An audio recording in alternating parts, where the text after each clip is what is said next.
So something that's been like a pattern in my life that I'm noticing are addicts, whether former addicts or current addicts. I realize I have been these are have been people that have been showing up in my life and in like really significant relationships in my life. And I'm speaking about like, say, traditional, like what people call like drug addicts, whether it's like alcohol addiction or like drug addictions or pharmaceuticals or even like nootropics or like things like that.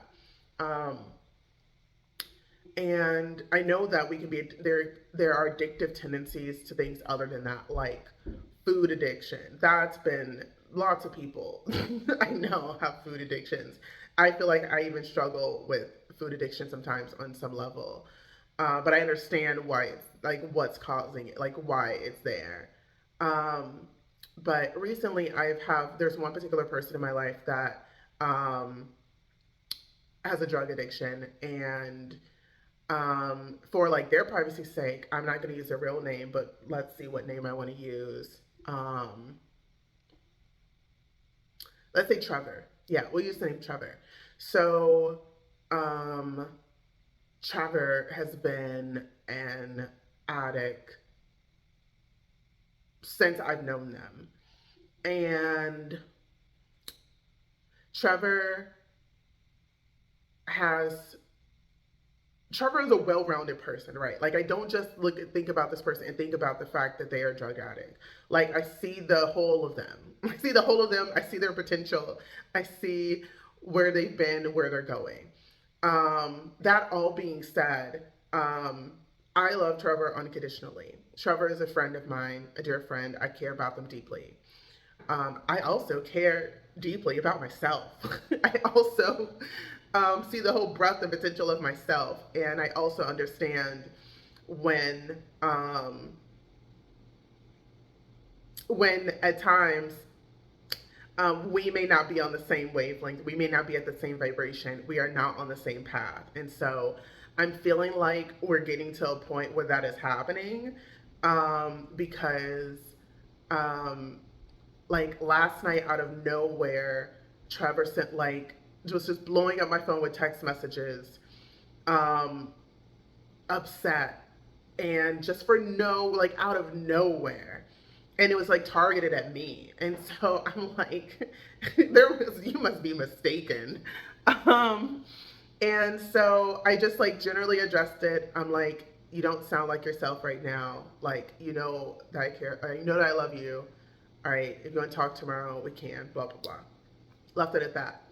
Went to bed. Woke up in the morning. More text messages. Now targeting negativity towards me, and so I was just like, okay, I tried the kind approach. Now I'm going to be a little bit less kind and a lot more blunt and straightforward, and call Trevor out. And so I did. And then I put on Do Not Disturb because I had other things to do today. My day does not revolve around Trevor or Trevor's antics or his drama. And so I went about doing my other things. And then I did decide to turn off Do Not Disturb because was expecting calls from other people, communications from other people today. And so I haven't gotten a response from Trevor, which I am actually very pleased about, because wanted that to resolve this, like diffuse this, like this. I don't want drama, and honestly, that sort of outburst reminded me of outbursts I've like experienced from other family members that have just been like random out of nowhere emotional outbursts, sending a bunch of text messages upset at me for no reason, out of nowhere, something that they've conjured up, and just expecting me to take it. And I'm like, no, I'm not anyone's punching bag, emotional punching bag anymore. Like, you can't just do that and expect for there to be no consequences for your actions. So, and I have stopped talking to family members for periods of time for doing things like that, because what's most important to me is my well being, is my peace. Yes, I love you. And I can also love you and not talk to you. I can love you and not be around you. So for me, those things aren't separate. And some people feel that they are entitled to your space, entitled to your time, entitled to your attention, right? And that is absolutely not the case. And so I have no problem with drawing my attention from someone because I have so many other things that I could be focusing on. And that still doesn't mean that I don't have love for that person, because I totally do. I still do. Even if I don't want to talk to you or we haven't been talking for years, there's still love for you there. But that doesn't also mean that um, I will tolerate or feed into some like unhealthy relationship dynamic. I'm just am past that by now. I'm just like, no, no, no, no. Like the connection severed. Like absolutely not. So, and I feel like I definitely do give people fair warning. I feel like I've given Trevor a soft warning at this point, and so yeah. I mean, I'm not like a drug addict specialist. I'm not a therapist. I'm not, that's not my expertise. So I don't know how a professional would handle these situations or what you should or shouldn't do with an addict, blah, blah, blah. But that's their shit to figure out. That's their journey. That's their path. That's for them to seek out, the help that they need if they feel like they're at that point. But that's not my responsibility to sort of take the place of that. And I feel like Trevor might sort of be using me like that in a way right now because he is going through like a hard spot. And so it's sort of hard to tell, like, okay, is this the point where he needs to like talk to a professional, or like, am I still in my, like, is this exceeding my capacity as a friend? And up until yesterday, I would say, no, like, I'm still in a place where I'm fine. I'm not taking on his stuff. Like, I'm just there to listen and provide some guidance. And like, whenever he goes into something that I don't know what to like about, I'm like, honest, like, I can't help you with this. Like, I don't know anything about this. This isn't like, you need to talk to someone else about this. So, got a lot better with being clear on that. But I do feel like if the current sort of strain of momentum keeps going, this sort of negativity, then it's going to be like, okay, well, we need to pause things until you get yourself sorted out, because now it's affecting my well-being, and that's unacceptable. So I feel like the lessons I've been learning in my relationships with people that are struggling with addictions or struggling with mental health stuff, and even like my own sort of challenges with like depression and anxiety in the past, have really made me acutely aware of when someone's in balance and when someone's not. And in understanding, like, being very attuned to how energy is flowing and how it's not, and what feels like a good balance and what feels like, okay, now things are out of balance. Like, I'm so much better at picking up on that now. And so when things start to feel out of balance, I'm like, I'm like nipping in the bud. I'm like, nope, I do not want to go down this route anymore because I have done that already. And that did not turn out well for me. So, and it's really become a thing where it's like, honestly, I wouldn't say I take, okay, I would say I do take actually some pleasure in this, because it's empowering to be able to have a moment where you are in your alignment and in your truth and you're affirm in that, and then someone's trying to pull you down away from that, but you don't let them. Like, that is such an empowering feeling. And I take a lot of pleasure in that, because like the contrast is so stark that it's like, oh, it just amplifies for me what my truth is, right? Like, it's like something is so, like, you see something, you're like, that's so wrong, that it clarifies in me what I know is to be so right for me. And it's honestly, that's going to be different for everybody, but that's how it feels. Like, and a very simple example could be like, say like wasabi, right? I don't like wasabi. Wasabi is so wrong for me. But like, wasabi is so wrong with sushi for me that it makes it so clear for me that ginger and soy sauce are absolutely where it's at. I know it sounds so silly, but it is like that, right? The contrast. What you don't want makes it so much clearer for you what you do want. And so that's what I've been, that feeling in that moment is what I enjoy. That moment, that feeling of clarity through experiencing contrast. That's what's pleasurable. I'd rather the contrast didn't happen, but when it does, it makes my truth so shine so much brighter for me. So yeah. Um, but you don't have to put up or deal with abuse, with mental abuse, with emotional abuse. You don't have to let people just treat you any way they want to treat you. You don't have to keep like letting people back in when they do that stuff. Like I feel like with technology allowing so much communication to be um, remote, right? You're not actually standing in front of the person saying some of the stuff you're saying. Like there's a part of me that's like, if Trevor was right here standing in front of me, he would not be talking to me like this right now. And so it's just acknowledgement of, okay, technology has a role to play in this. And also, but it is not technology's fault. Like we all are accountable for every single thing that we choose to do. And was something that I've experienced with this person, Trevor, is them blaming situations, blaming other people, blaming the past for why they're doing what they're doing. And I'm like, you're doing it.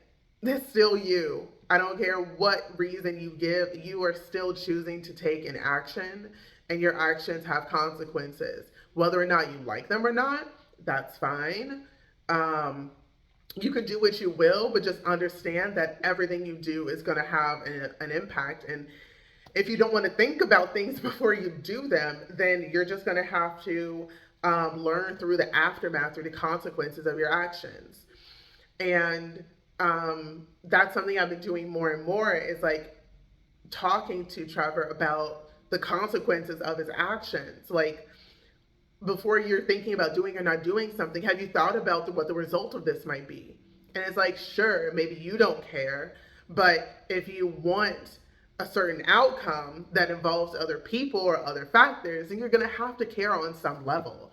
So, but anyway, um, I, I'm just like, I know sometimes it gets really frustrating. Sometimes it gets really like tiring. Sometimes like constantly dealing with this person's um,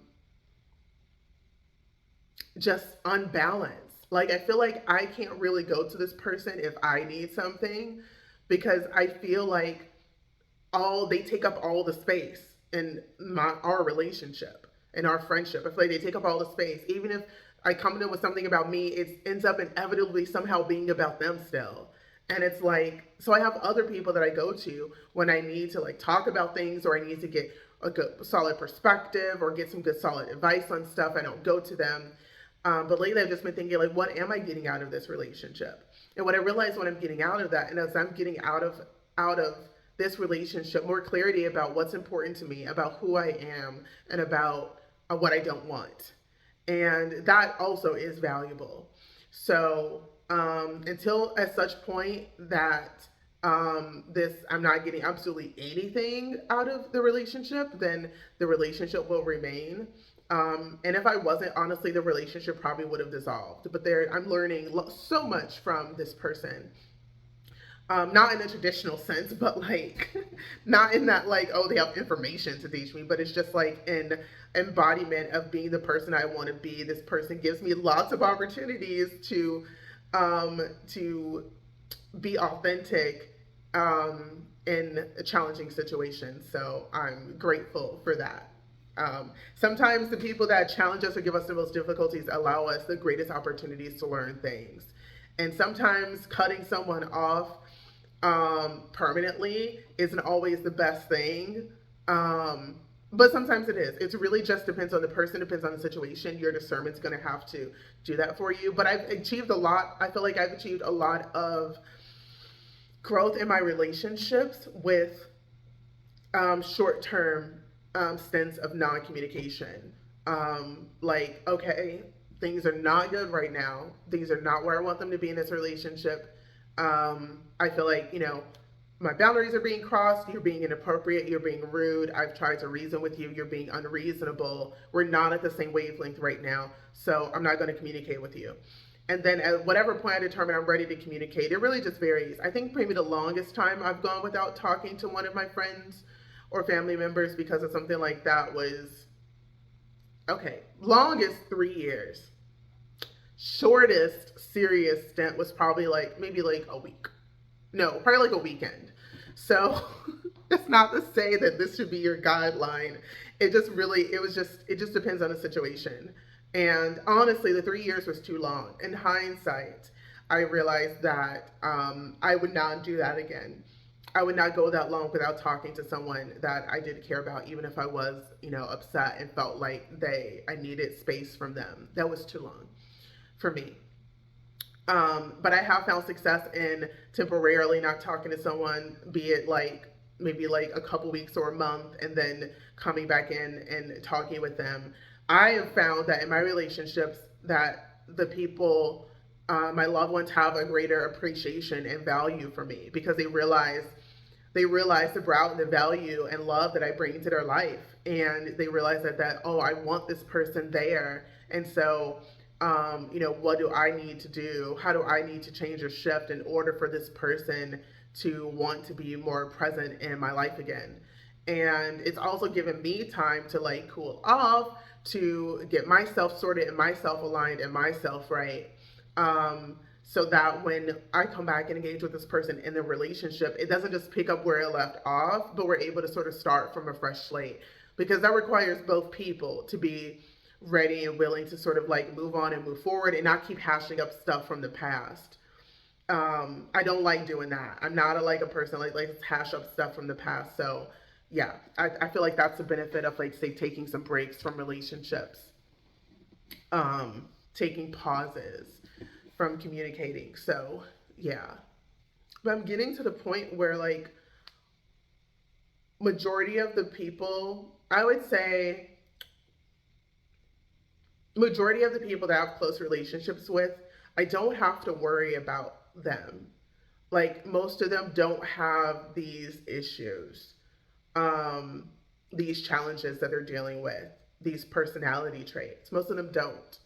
And I don't ever have to, if they're going to do something, they do it. If they are consistent, right? Their personality is consistent.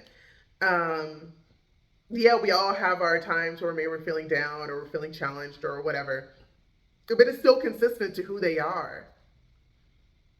And so that's what I'm focused on. I'm focused on most of my interactions being with the people that are embodying the personality traits and the aspects that I value and that I feel like are important and that I want reflected in myself. And instead of focusing on the folks in my life that do not have those qualities and harping or complaining about how that's the case, because that doesn't help anything. So I'm just continuing to focus on how can I continue to live my life in a way that feels like an alignment, lead by example, and still continue to find this balance between love for others and also love for myself. So I really do hope this helps. Anyone, I would love to hear what you think, what your thoughts are. I didn't really plan this video at all or anything like that, but what I do want you guys to know is that patrons got early access to this video. So if you want early access, if you want to join the community, if you want some other extra benefits and perks, then go ahead and join my Patreon. And I would love to have you guys over there. All right, I hope you have a good day, and I'll see you in the next one. All right, I'm coming back. It's the same day that I actually recorded this video, and the response I got from Trevor to the message that I sent was just completely inappropriate and not okay, not acceptable. So I've decided to take a pause from them. What did I do specifically? I told them I can't deal with this right now. I need a break from this. So then I proceeded to block their text messages. We're in a group chat. I left the group chat. I let the other people in the group chat know that why I left and that they could still reach out to me. Um, and I unfollowed them on social media. I'm not interested in seeing their social media posts. Initially, I didn't do that, but then one of Trevor's posts popped up on my feed, and it was just sort of, it was not energy I want to align to, so I unfollowed because I don't want to see that. So when I feel like I'm ready, I'll re-engage, but I have taken my own advice, and I have decided to pause things with Trevor for now, while he sorts through what he's got to sort through for my own well-being. So just wanted to keep that in because unfortunately before I could even post this, the situation developed more. So what are you going to do? Love you. Peace.